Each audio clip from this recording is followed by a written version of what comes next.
the whole truth and nothing but the truth? Yes. Thank you. Have a seat. And let me ask you about your mask, because there's certain rights here in terms of confrontation. Is that something that you'd be more comfortable wearing than that, or Yes. what's going on? We do have clear masks, which you could put on. Are you okay wearing that, or a face shield? I'm more comfortable with this one if that's okay.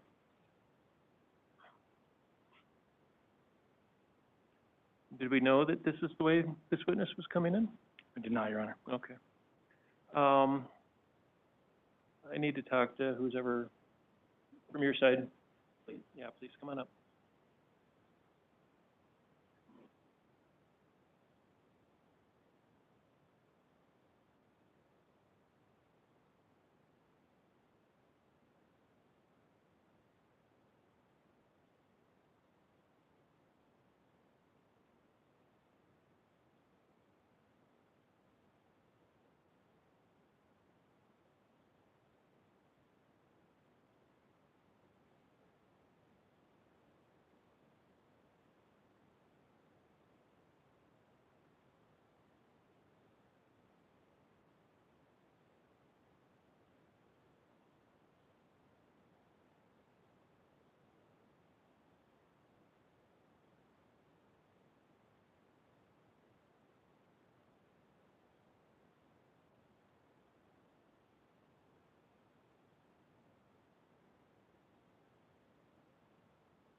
So, ladies and gentlemen, we're going to take a little break, but not long enough for one to let you leave, okay? So if you would, yeah, if you would just step down and go out in the hallway just for a second, and then you guys can come back and speak to Mr. Champagne.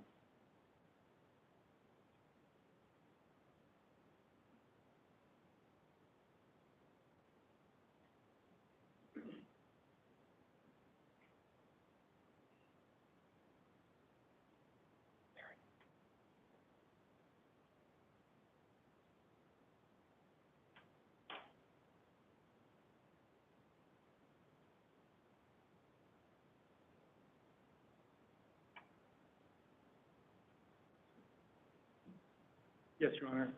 As we discussed at the bench, that is appropriate. Okay.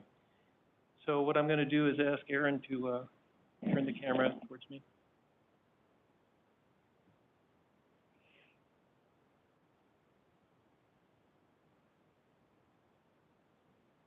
I'll make my parents happy.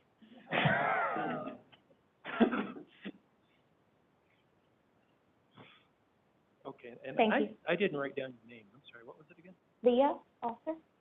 Ms. Foster, would you take off your mask Yes, now, of please? course. Whenever you're ready, Mr. Champagne. Thank you. Can you please introduce yourself to the jury? Hi, my name is Leigha Foster. And where are you from, Ms. Foster? I am from Louisiana. Very good.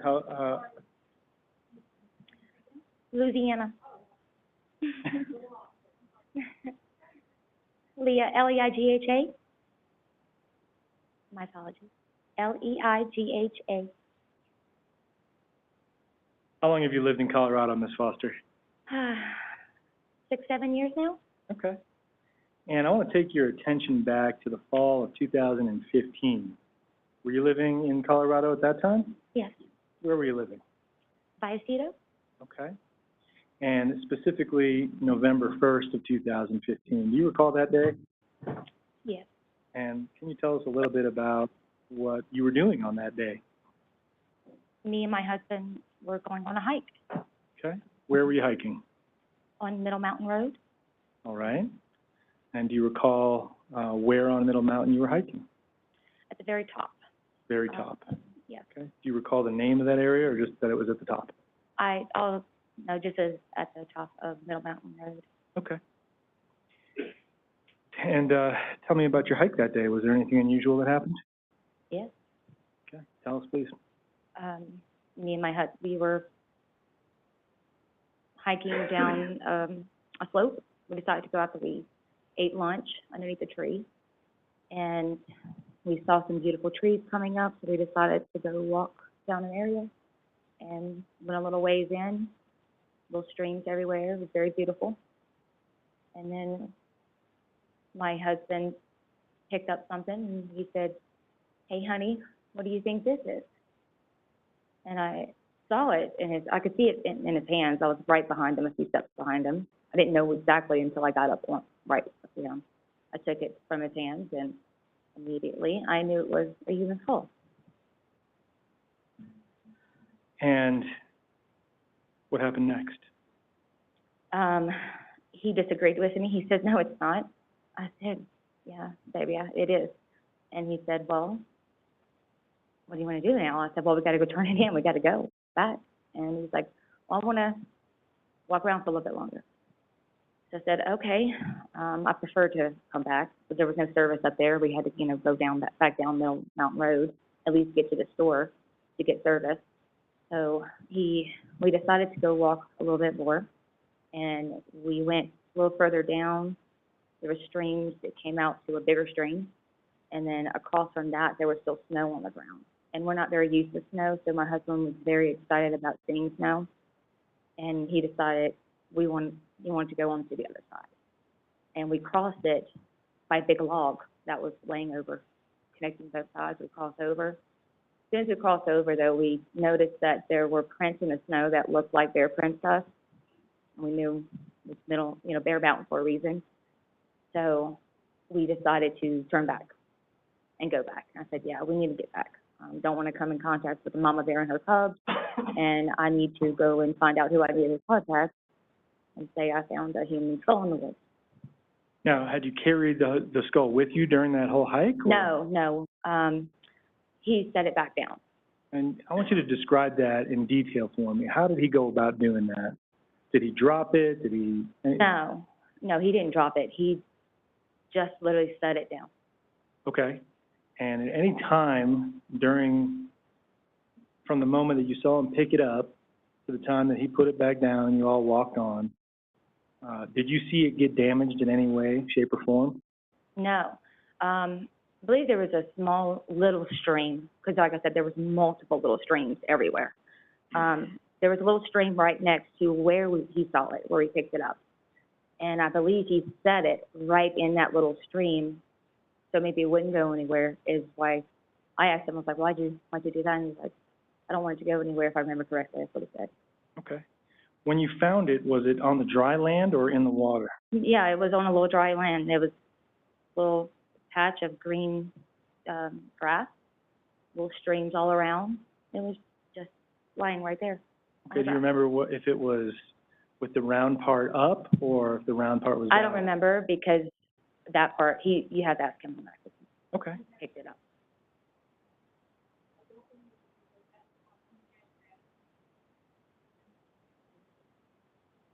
I'm sorry.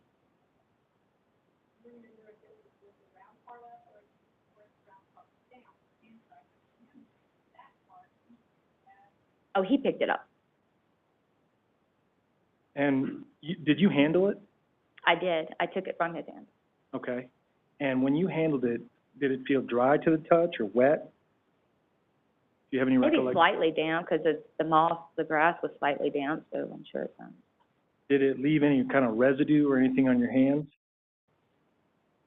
I believe we had gloves on. Okay.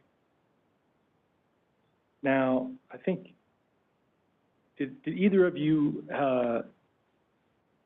cut the skull in any way, shape, or form with a knife? No. And when you saw him put it down, could you actually step down and come out here and just demonstrate for us exactly what that looked like?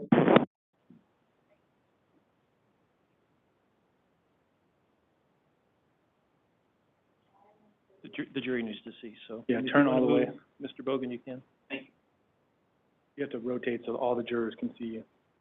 There we go.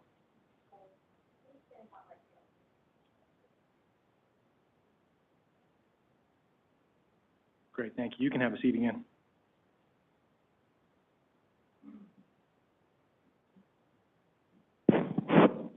When it touched the ground, did you see it bounce off any hard rocks or hard objects? No. Did you hear it crack or break in any way? No. Do you have any reason to think it was damaged when it touched the ground? No. And then when you saw him pick it up, did he pick it up in any way that would have damaged it at all? No. What did you do after you got back from your hike? He went back into the house. My neighbor was outside, so I walked up to him.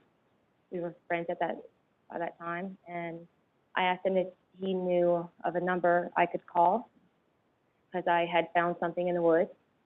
It looked like human remains, and he said yes. He gave me a direct line number. I called him, told him I believe I found a human skull up on Middle Mountain, and the woman on the phone said, I will have someone contact you. And shortly after that, another woman, I believe a detective, contacted me. Told her. And after she contacted you, what happened after that? I told her who I was, told her that me and my husband were hiking up on Middle Mountain Road, and that we had found a human skull, and that it was pretty, all the way up there. There was no service out there. It was pretty rough terrain up there. And she said, I can't remember everything that was said in between that time, but I know that she said that they were going to come out the next day, I believe, and that I could go and show them where we found it. I go back. And is that in fact what happened? Yes. Tell us about that process. The next day, we decided to meet at that little grocery store right across from Circle S Lodge where I was staying, and they met us. I met them there. We went up, and we started the process of us showing them where we were at and where we found it. Did that take some time to? It did. Yeah. Because it was only my second time back in that spot, and I knew that it wasn't that far when we started hiking down that. We went into the big trees where we had come across it, but we ended up going across. They ended up taking me back down where we had crossed over the river, but I knew it was back up there. But they would say, let's just trace their steps. So we ended up not finding it that day again. And what happened after that? We decided to go the next day. Again, they were going to come back, and we called my husband so he could come and also help. Okay. Did you have more success on that attempt? Did. Yes. And tell us about how it is that you came to find it.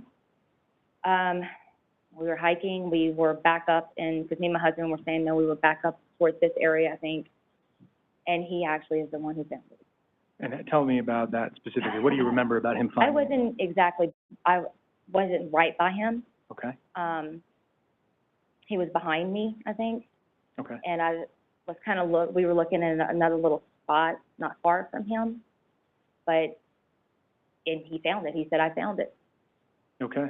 And then what happened after that? The detective and some other officers came over, and they took the skull from Daniel, and that was it. If I showed you some photographs of that, of the skull, would you recognize it? I'm pretty sure it was. Okay. I'm going to put up exhibit number 349 on the screen. It's been previously introduced. All right, go ahead.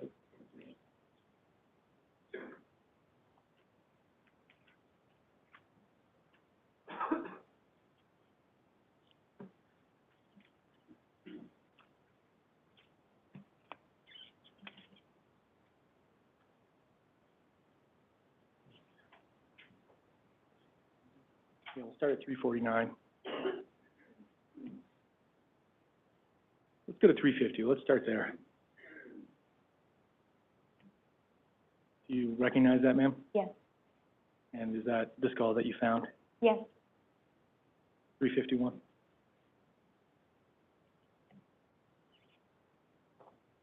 You recognize Yeah. this?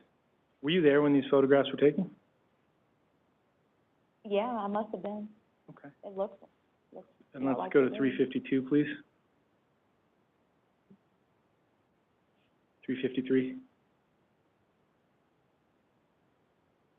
These are all images of the skull. Is that the same thing that you recall seeing that day? yes. 354. 355. Is this the same condition that you found in when it was found? Yeah, it looks like it. 356. Yeah. 357. Yeah. Thank you, ma'am. One moment, please. I don't have any further questions for you, ma'am. Thank you Thank so you. much. Wait, you have to wait. Yeah. Defense counsel probably will Oh, have of course. Go ahead, Mr. Bogan. Thank you. Ms. Foster, if you can't hear me or if I'm not speaking clearly, just let the judge or me know and I'll adjust volume and try and articulate, okay? I want to discuss with you when you and Daniel Foster first came across the skull. And that was on November 1st of 2015, correct? When was it? No, the November 1st. And I can't I'm hear off you. on the dates. I'm sorry. Okay, then you know what, the date's not, I don't think the date's important for this part of the conversation. I just want to talk to you about when you and Daniel, without law enforcement, first found the skull, okay? Okay. And that was a day, as you described on direct, you and Daniel were walking around on what you understood to be the top of Middle Mountain Road, correct? Yes. And can you generally describe what that area looks like? Are we talking about craggy spire, mountaintop, or what? Just paint the picture for us. I remember there was a lot of cows.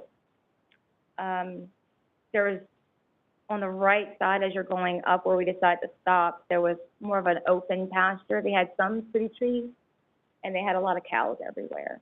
On the other side, there was maybe a little bit of land, but it was more mountainy going up, if I remember correctly. And it sounds like the two of you were going on a hike that day, correct? And it sounds like you weren't hiking on an established trail. Like you didn't stop and say, oh, here's a trailhead, let's go. No, And, we wouldn't. and safe to say that's kind of the way you and Daniel hike. You guys don't look for trails, do you? Not really, no. Go ahead. I'm sorry, we just, if we see a place that looks pretty or we want to explore, kind of while we came to Colorado, and, we don't specifically always look for a specific trail, is all I know. And safe to say when you go on these adventures, you're looking for someplace pretty to go explore, right? Yeah, someplace quiet, beautiful, peaceful. And safe to say when you go on these adventures with Daniel, you kind of follow drainages, yes? We do, we like to stick with flowing rivers. And that's what you did on this date, the day you first found the skull, right? Yeah, yeah. And tell me if I'm getting this wrong. You drove up Middle Mountain Road and you came to this area that you understand as the top of Middle Mountain Road, correct? Yes. I know there's a little further up, little ways up, there was a guardrail, and there were people up there with vehicles parked. The first time I went up there, with my neighbor, took me up there, and he said that that's where people go and hunt. So don't go to that area up there. So we stopped a little before that. And on this side is where we got out. We went, ate lunch under a tree and walked out, saw it go downhill, decided to go down there. And while you were describing this for us, you were kind of making a gesture with your right hand, kind of saying this stuff was on the right. And I'm paraphrasing what you just said, right? Yes, And when you got up to this area that's popular with hunters, wide open, you said you saw some cows. Yes, And if I understood your testimony correctly, you saw the cows on the right side of the pasture. they were also on the left side too. Okay. Cows on, and when we say the right side of the pasture, we're also talking about the right side of Middle Mountain Road as you're going up. Yes, correct? So we got, and you saw cows on the left side of the yes. road. And, to the best of your recollection, during your hike where you saw the, I think you described them as beautiful trees, They were, yes. did you see cow droppings in that? We did, and we looked very carefully when we decided to, this tree that we picked, to make sure that we wasn't going to be sitting on it while we ate. Sounds like there were a lot of droppings there. There was quite a bit. And if I understand your story correctly, you hiked for a while, had a picnic in a section or underneath a beautiful tree. Is that right? Well, we actually, Hold on a second. We're just essentially redoing the direct here. We're not moving forward. These questions are not valuable to the jury. Well, I think the last set were, and we'll see where this one goes. I understand what he was doing a second ago, but we'll see where you go, Mr. Bogan. How long did you hike for before you stopped to have that picnic? we didn't, we had the picnic first because we didn't actually get up there and get out of the vehicle until about 11:30, almost 12 o'clock. So we decided to eat lunch first before we decided to go on our hike. And to the best of your recollection, how long did you hike down this area before you came across the skull?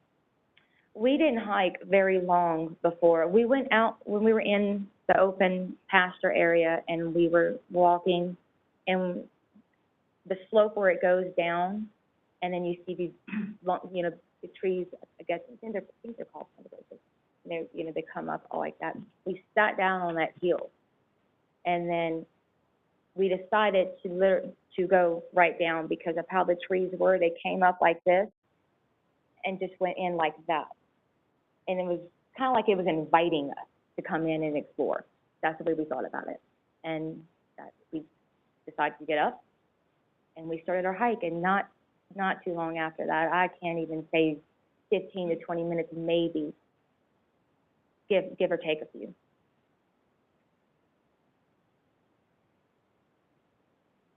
We're pretty fast hikers going down. Do you know how much distance you covered before you came to the skull? I really could not tell you, no.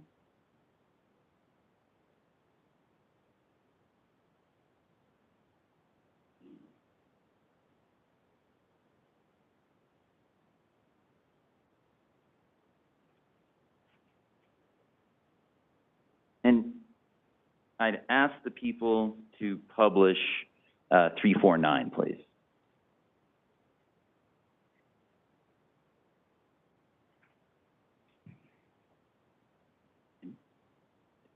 Does that look like the area where you first saw the cranium, the skull?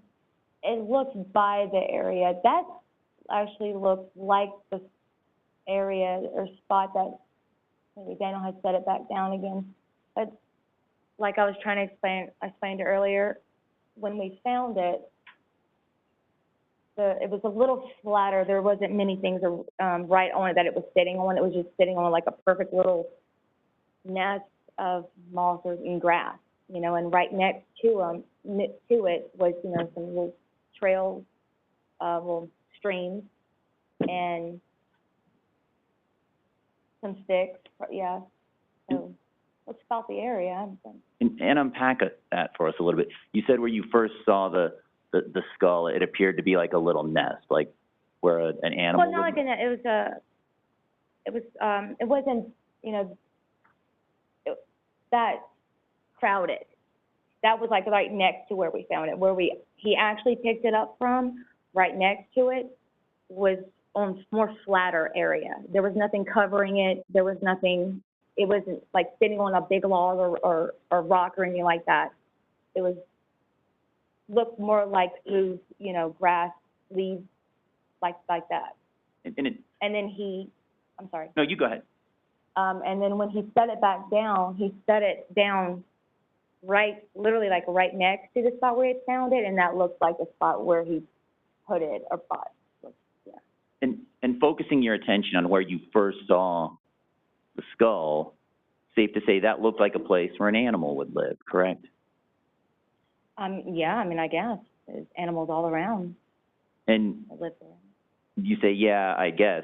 You've actually spoken to Mr. Champagne and one of his investigators, Karen Neighbor, about this exact incident, correct? You've spoken to the prosecutor on the far right here about this, correct? About, About the day you found the skull, correct? Yes. Okay. And do you recall telling Mr. Champagne on February 15th, 2020, at about 11 a.m., that this place looked like a place where an animal would live? it sounds like something my husband would say. Does it sound like something you would say? Not necessarily, I probably would agree with him, but it sounds like something that he would say. And do you recall that interview with these prosecutors that happened with you and Daniel? I do, yeah. Okay.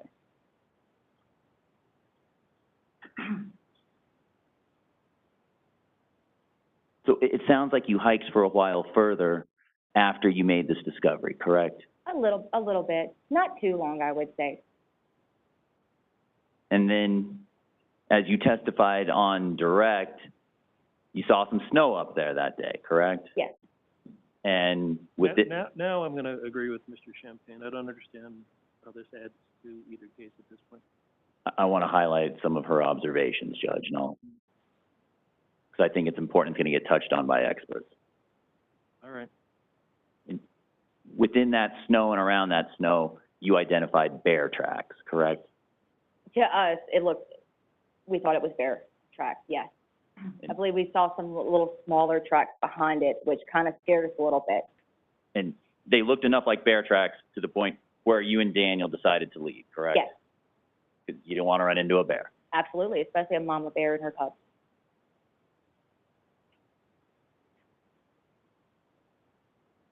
And then you did come back 2 days later with your husband, Daniel, and law enforcement on November 3rd, correct?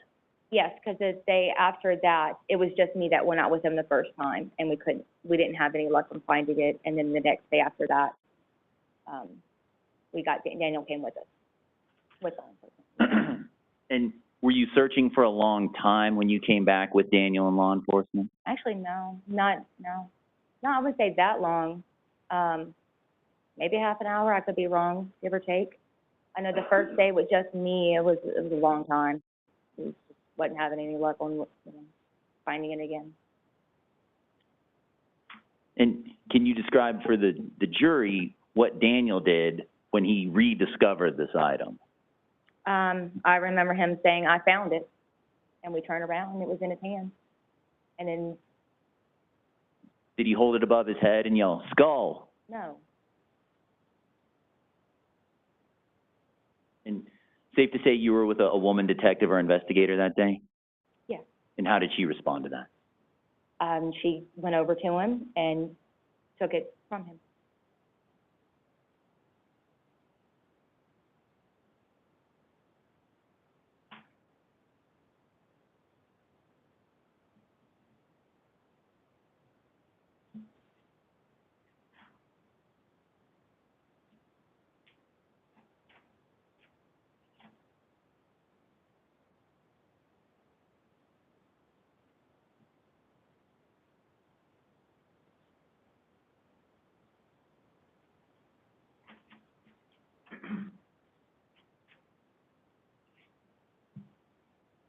And then obviously you've identified this item in several pictures, correct? Yeah. And you saw law enforcement take it into custody or collect it or whatever, correct? Yes. And do you recall the woman detective saying, "I can't wait to see the look on his face"? Objection. 1610-201. Hold on, why? Hearsay. It's a prior inconsistent statement he's trying to establish. 1610-201. I think the foundation was laid with the last witness, It Judge. was. Okay, thank you, Judge. Do you recall the woman investigator detective, upon making this discovery, saying, "I can't wait to see the look on his face"? Yes. How did that strike you? Objection, relevance. Mr. Bogan? I'll move on.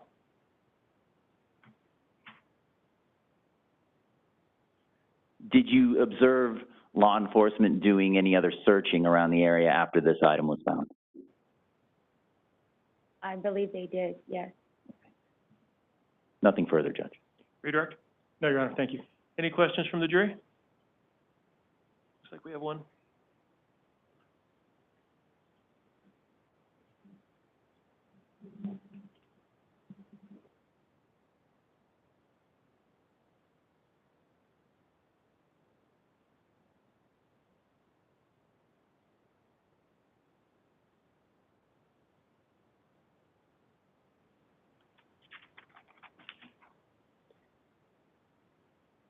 Oh.